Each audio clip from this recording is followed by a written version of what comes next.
मैं सरकार से यह पूछना चाहता हूँ कि हमें पाकिस्तान क्यों कहते हैं। माना मैंने कि मेरे दादा परदादा वो पाकिस्तानी हैं, तो हमें क्यों कहा जाता है। मैं सरकार से यह चाहता हूँ हमें स्टेट सब्जेक्ट मिले। मन करता है वोट डालने के, जब वोट की बारी आती है तो हमारे वोट कट जाते हैं। जो से अपना केंद्र के वोट डालते हैं, जो इधर के स्टेट के वोट नहीं डाल पाते हैं। तो जो अपना बोलते हैं हम आपके पास स्टेट सर्टिफिकेट नहीं, आपके पास हम वोट नहीं डालने देंगे। बस 370 और 35 का जो भी प्रॉब्लम है ये हमारे को बैस पाकिस्तान रिफ्यूजियों को आ रही है दिक्कत। और हमारे बच्चे भी हैं, वो भी बस यही, वो भी छोटे बच्चे हैं। चलो हमारा तो टाइम निकल गया, जो हमारे अभी 18 साल के लड़के हैं वो उनका भी मन करता है हम भी वोट डालें, तो नहीं डालने देते। क्या करें, हमारा स्टेट सर्टिफिकेट नहीं हमारे पास है।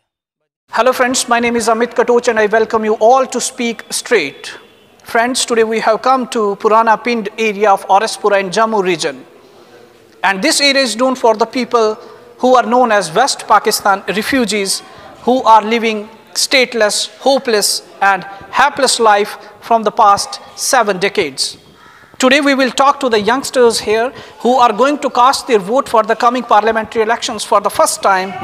And we will try to know from these people that what kind of aspirations do they have, because they are fighting from the past 7 decades for their citizenship rights, but still have not been given by the government to them. So why they are casting their vote from so many long years when their demand is not being fulfilled?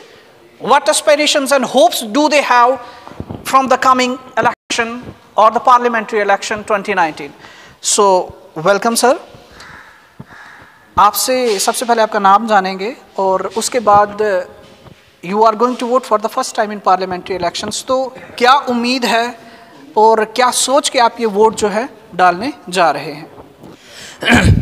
मेरा नाम शुभम चौधरी है और मैं अपना vote cast करने जा रहा हूँ फर्स्ट टाइम, जो कि लोकसभा के इलेक्शंस अपकमिंग इलेक्शंस हैं 11 अप्रैल से, और फर्स्ट फेज़ भी आई थिंक जम्मू से ही है, तो यहाँ से शुरुआत हो रही है। तो मतलब कि पहले तो काफ़ी मतलब कि एक्सपेक्टेशंस है मुझे मोदी जी से, मतलब कि काफ़ी मैंने उनके बारे में सुना है, मतलब कि देखा है न्यूज़ पे। मैंने पहले भी प्रधानमंत्री देखे, बट मतलब कि उनको कभी मैंने 26 जनवरी या 15 अगस्त के अलावा कभी टीवी पे नहीं देखा। तो ये प्रधानमंत्री ऐसे हैं कि डेली आप टीवी लगाओ, न्यूज़ चैनल लगाओ तो आगे ही दिखते हैं हमेशा, कभी मन की बात, कभी फॉरेन कंट्रीज़ में सेमिनार्स, तो मतलब कि अच्छा ही है। तो मतलब कि मेरी यही मतलब कि बाकी लोगों के साथ भी जो मेरी मतलब कि अपील है वो यही है कि यार अपना वोट बिल्कुल कास्ट करें, बिल्कुल आपका राइट है, तो अच्छे से कास्ट करें। अच्छा बंदा है इस टाइम सेंटर में, उसी के लिए कास्ट करें। आप कितने एक्साइटेड हैं? आप दूसरों को अपील तो कर रहे हैं, राइट है वोटिंग हमारा, लेकिन आपको अपने राइट्स नहीं मिल रहे हैं पिछले 70 साल से, उसको आप कैसे देखते हैं और how much expecting you are from the Modi government? जी, मैं देखता हूँ कि मोदी जी ने काफ़ी बड़े बड़े मतलब कि वादे हल किए हैं, वादे पूरे किए हैं, तो मुझे नहीं लगता कि मोदी जी के अलावा कोई मतलब कि हमारा हल और कोई कर सकता है। तो मुझे मोदी जी से पूरा मतलब कि एक ट्रस्ट है मोदी जी पे, इसलिए मैं वोट उनको ही डालूंगा, पक्की गारंटी है, तो श्योरिटी। और अपने भी जितने भाई हैं सभी को उनको ही डलवाऊँगा, और मुझे मतलब कि ट्रस्ट है कि सभी डालेंगे। और मुझे इतनी भी गारंटी दे सकता हूँ मैं कि हमारा जो हल है वो मोदी के राज में ही हो सकता है, बीजेपी की गवर्नमेंट में ही हो सकता है। बाकी मुझे कोई सोल्यूशन दिखता नहीं, राह कोई वे दिखता नहीं है कि बाकी गवर्नमेंट भी हमारे लिए कुछ करेगी। और मतलब कि इस बार मतलब कि गारंटी है कि 2019 में बड़े बड़े नंबर हुए, बड़े बड़े मतलब कि मसले हल हुए, और मुझे लगता है कि अब मसला जो फर्स्टली होगा 2019 में सरकार बनते ही वो हमारा ही फर्स्टली पूरा होगा। आपका मसला तभी पूरा हो सकता है जब 35A और 370 को थोड़ा सा धक्का लगे, तो वही मसला आप कह रहे हैं? जी बिल्कुल धक्का लगेगा, आर्टिकल 35A और 370 को बिल्कुल धक्का लगेगा, क्योंकि इस बार तो जैसा माहौल है, जैसे मोदी वेव इस बार बड़ी ज़्यादा due to air strike in Pakistan, Balochistan, Balakot I think. तो मोदी वेव इस बार भी पूरा मतलब कि फुल फॉर्म में है। तो इस बार ही मुझे लग रहा है कि JNK में भी फुल मेजॉरिटी भी बीजेपी आएगी, और मुझे गारंटी है कि बीजेपी इस बार JNK के अपने वेस्ट पाकिस्तानी रिफ्यूजी जो उनके सिटीज़न हैं उनके लिए पक्का अपना मसला हल करेगी, अमेंड करेगी इस चीज़ को। अभी तक अगर हम आपकी अपने लाइफ की बात करें तो ये राइट ना होने की वजह से, सिटीजनशिप राइट ना होने की वजह से आपने अभी तक कितना खोया है इस स्टेज तक आते आते? जी काफ़ी कुछ खोया है कि अगर मतलब कि स्टेट सब्जेक्ट होते तो फर्स्टली मैं अपना जो मेरा बचपन से एम था एक वो पूरा कर सकता। और मतलब कि खोया यही है कि मतलब कि जैसे अगर हम अपनी म्यूनसिपल कमेटी की इलेक्शन की भी बात करें तो वहाँ पे भी हम अपनी मर्ज़ी से अपना मनपसंद बंदा नहीं मतलब कि खड़ा कर पा रहे थे। जैसे हमारी अगर मतलब कि एरिया की बात ले लो, उसमें मेजॉरिटी बाकी लोगों की थी। आई थिंक अब वेस्ट पाकिस्तान रिफ्यूजीज़ की भी बहुत ज़्यादा मेजॉरिटी है हमारे एरिया में, बट अगर उनका वोट डलता तो एक अच्छा उम्मीदवार जिताते। पर मतलब कि हमारा वोट ही नहीं है, तो मतलब कि हमारे जो हमें लगे कि यार ये बंदा सही नहीं है, वो हमारी नज़रों में आज तक बंदा नहीं जीता है। बस इसी से हम काफ़ी मतलब कि दिक्कत। खोया क्या क्या है? एकेडमिक्स की बात करें, आपने कहा कि मेरा कुछ सपना था बचपन से बनने का। मैं अभी बीए पार्ट फाइनल में हूँ, तो ग्रेजुएशन मेरी बस लास्ट ईयर है। बट मेरा पहले मतलब कि जो एम था आफ्टर 12th वो अलग था। मैं करना चाहता था जैसे इंजीनियरिंग, ठीक है। तो मैंने JKCT अप्लाई करने की कोशिश की, पर वो JKCT हमारी स्टेट कंडक्ट करवाती है पेपर, ठीक है। तो उसके लिए मेरा स्टेट सब्जेक्ट चाहिए था, तो वो पर रिक्वायरमेंट में था, मेरे पास नहीं था। तो फर्स्ट ऑफ ऑल मैं वही नहीं कर सका जो मेरा एम था बचपन से कि मैं JKCT निकालूंगा, गवर्नमेंट सीट निकालूंगा, मैं वही नहीं कर सका। फिर मैंने प्राइवेट जाने की कोशिश की, जो महाराजा बचित्तर सिंह कॉलेज है यहाँ पे जम्मू में, तो वहाँ पे भी स्टेट सब्जेक्ट लग रहा था, तो वहाँ पे भी एडमिशन मैं नहीं ले सका। और फिर मैंने ये मतलब कि सिविल्स में थोड़ा एडमिशन्स ली कि चलो BA ही करनी है, पढ़ना तो है ही है। फिर वहाँ पे एक दिक्कत और आती है मुझे स्टेट सब्जेक्ट के लिए कि यहाँ पे जैसे कोई भी जम्मू एंड कश्मीर की जो भी जॉब्स हैं, जैसे JK पुलिस हो गई, जहाँ KS है भाई, मतलब कि आफ्टर ग्रेजुएशन जो एग्ज़ाम है, मतलब कि मैंने सोचा कि मैं चलो कम्पिटिटिव के लिए तैयारी करूँगा। पर एक्चुअली वहाँ पे भी जब मुझे पता चला कि यहाँ पे भी यार कंपल्शन है कि मतलब कि हमारे जो JNK का वो स्पेशल स्टेटस है, तो इसलिए स्टेट सब्जेक्ट यहाँ पे भी कंपलसरी है, तो मुझे वहाँ पे भी मतलब कि मौका नहीं मिला। और आप जानते ही हैं कि आजकल 29 स्टेट्स में कितना कंपटीशन है, और एज़ कम्पेयर टू 28 स्टेट्स हमारी जो JNK स्टेट है, अगर मैं इसमें यहाँ पे लाई करूँ अपना मतलब कि अपना कंपटीशन देखूँ, तो एज़ कम्पेयर टू 28 सीट्स कम था। मैं यहाँ पे जॉब ले सकता हूँ। अगर बाय द वे जैसे अभी हम JNK में तो कुछ जॉब नहीं ले सकते बिकॉज ऑफ स्टेट सब्जेक्ट, ठीक है।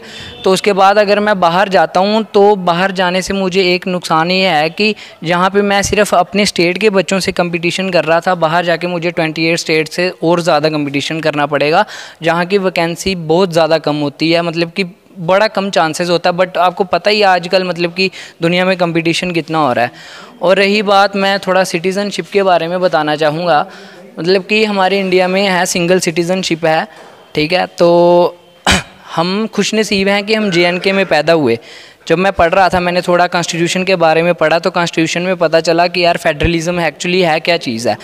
फेडरलिज्म में क्या था कि मतलब कि जो स्टेट की पावर है और उसकी सेंटर की, वो फेडरलिज्म हमें ठीक है, उसके ऊपर हम नहीं गाएंगे फेडरलिज्म का स्ट्रक्चर क्या है, कौन सी फेडरलिज्म है, क्या है, वो छोड़ दीजिए अभी। अब फॉर एग्जांपल बचपन से आपने पढ़ा है, अपने फंडामेंटल राइट्स जब आपने पढ़े होंगे 7th 8th में जब आप आए होंगे, साथ साथ में फिर आपको ये भी पता चला कि यार ये चीज़ तो हमारे ऊपर तो किसी तरह का कोई राइट यहाँ पे हमें मिलने से रहा, क्योंकि स्टेट सब्जेक्ट ही जब तक अगर आपका नहीं है तो बाकी चीज़ें जो है फिर एक तरह से आपको माना ही नहीं जाएगा कि जब आप यहाँ के नागरिक हैं। तो आप उस माहौल में पैदा हुए हैं, उस चीज़ के साथ बड़े हुए हैं।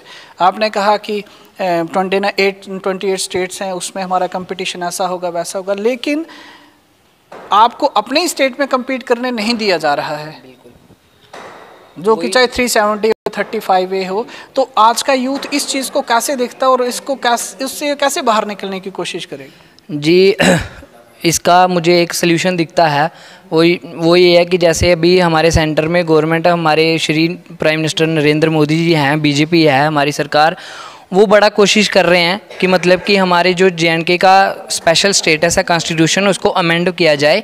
बट यहाँ पे उस वजह से ही नहीं हो रहा कि यहाँ की जो गवर्नमेंट्स हैं वो कभी नहीं चाहती हैं कि वेस्ट पाकिस्तानी रेफ्यूजीज़ को जो पूरे राइट्स हैं वो मिले। इसलिए कि जैसे अभी इसके इलेक्शन होते हैं, जैसे हमारे JNK की इलेक्शन है, तो हम वहाँ पर वोट नहीं डाल सकते। अगर हमें वहाँ पर मतलब कि कुछ मिले, राइट्स मिलें जैसे, तो हम यहाँ पर गवर्नमेंट लाएँ, और यहाँ पर जब गवर्नमेंट आएगी, अपनी जो अच्छी गवर्नमेंट होगी, वो अमेंड कर सकती है इसके स्पेशल स्टेटस को। और आर्टिकल 368 ने भी बताया कि अमेंड, मतलब कि ये बोलते हैं, जैसे महबूबा मुफ्ती बार बार बोलती है नहीं जी संविधान के साथ छेड़खानी नहीं की जाती। मैं पूछता हूँ क्यों नहीं की जा सकती? आर्टिकल 368 पढ़िए, आपको पता चल जाएगा कि आर्टिकल 368 खुद बोलता है कि कॉन्स्टिट्यूशन कभी भी अमेंड किया जाता है, ठीक है। तो मैं चाहता हूँ कि मतलब कि सरकार से यही मेरी अपील है कि जैसे हम लोकसभा के लिए अभी इलेक्शंस आ रहे हैं, हम उसके लिए एलिजिबल तो हैं वोटिंग के लिए, बट हमें JNK में भी अच्छी गवर्नमेंट चाहिए। उसके लिए हमारे वोटिंग के जो राइट्स हैं वो भी हमें मिलने चाहिए। आपको लगता है कि स्टेट असेंबली में वोट ना डालने के कारण भी स्टेट की जो सरकार है आपकी तरफ उतना ध्यान नहीं देती है? जैसे कि सेंट्रल गवर्नमेंट या पार्लियामेंट्री इलेक्शंस में आपके वोट्स हैं तो सेंटर की सरकार आपकी तरफ थोड़ा पूरा सोच रही है। अगर स्टेट में भी आपको राइट्स मिल जाएं, वोटिंग राइट्स, तो नेचुरल सी बात है अपना वोट ना इधर उधर जाने के लिए वो लोग आपकी तरफ ध्यान देंगे। नहीं, बिल्कुल ये बात तो ठीक है, बट मतलब कि जैसे हम अपनी लेजिस्लेटिव असेंबली देखें उसमें 87 सीट्स हैं, तो जो मेजॉरिटी ऑफ सीट्स हैं वो ज़्यादा कश्मीर में है। तो हमारी जो जम्मू में है पहले से ही जो मतलब कि कॉन्स्टिट्यूशन बनने के टाइम पे ही हमारे जम्मू की जो सीट्स हैं वो अलग हैं, मतलब कि कम हैं उनसे। तो जो हमारे JNK में अभी तक जो मेरी प्रेजेंट लाइफ में, मैंने अपनी लाइफ में मतलब कि जो गवर्नमेंट देखी है JNK में, उन वो मतलब कि कश्मीर की आलमोस्ट कश्मीरी गवर्नमेंट्स थी। जम्मू का तो नाम ही नहीं लेते वो, क्योंकि उनको पता है हम कश्मीर से वोट लेके जीत जाएंगे। और वो हमें मतलब कि जो मतलब कि जैसे हमें स्टेट सब्जेक्ट या सिटीजनशिप इसलिए नहीं देना चाहते क्योंकि उनको लगता है कि अगर यार जम्मू के लोगों को देंगे, ये वेस्ट पाकिस्तान रिफ्यूजीज जो इतने वोट टूटते हैं हमारे टाइम पे, हमारी सरकार बन जाती है तो ये वोट डालेंगे तो इनकी अपनी सरकार आ सकती है जो इनका अपना राज कर सके, जहाँ जम्मू में कुछ मतलब कि अमेंड कर सके वैसा। इसलिए वो थोड़ा हम पे मतलब कि ज़्यादा फोकस नहीं रखते, उल्टा हमारे ओपोजिशन में खड़े रहते हैं हमेशा जो JNK गवर्नमेंट्स है हमारी। तो जब तक ये 35 यहाँ से नहीं ख़त्म होगी तब तक हमें यहाँ के फंडामेंटल राइट, सिटीजन राइट वो हमें नहीं मिल रहे हैं। तो हम यही सरकार से चाहते हैं कि हमें सिटीजन राइट मिलना चाहिए, हमारे बच्चों का भविष्य बनना चाहिए। हमारे बच्चे जो पढ़ते हैं तो हमसे घर पे यही पूछते हैं कि पापा आप इतने पढ़े लिखे हो तो हमें मतलब कि आपको जहाँ की कोई नौकरी नहीं मिल रही, आपके जो बुजुर्ग जहाँ से आए हैं 1947 से, उसी की वजह से हमें मतलब कि बहुत प्रॉब्लम आ रही है। तो हम क्या करेंगे पढ़ के? तो बच्चों का मन, जो हमारे बच्चे हैं, जो आगे हमारे बच्चे हैं, बच्चों के आगे बच्चे हैं, उनके ऊपर बहुत प्रॉब्लम है। क्यों? ये अव्वल तो हमें पढ़ाई करने का टाइम ही नहीं मिलता, टाइम ही नहीं देते। दूसरी मखालफत पर डालती हैं ये 47 बड़े रिफ्यूजी हैं, ये जी पाकिस्तानी हैं। इसका क्या मसला? अगर हमने 72 साल से इधर ज़िंदगी, अभी तक हमारा नाम पाकिस्तान में चलता रहे, हम तो इस बात से दुखी हैं। बाकी हमारा, मैं मोदी के बारे में बोलूँगा, हम लोग जो 47 वाले हैं ना, ये सब मोदी के पीछे हैं। मोदी के पीछे जान भी देने पर बोलेंगे तो जान भी देंगे। So these people are clearly saying कि अगर मोदी के पीछे जान भी देनी पड़े तो वो देंगे, क्योंकि उन्हीं के ऊपर इनको आशा और उम्मीद है कि जो 70 सालों से जो इनकी मुसीबतें जो कम होने का नाम नहीं ले रही है, only Modi government can solve their issue and they can live their life with dignity. This is what these people are saying and they are expecting this from the Modi government and going to cast their vote in the coming parliamentary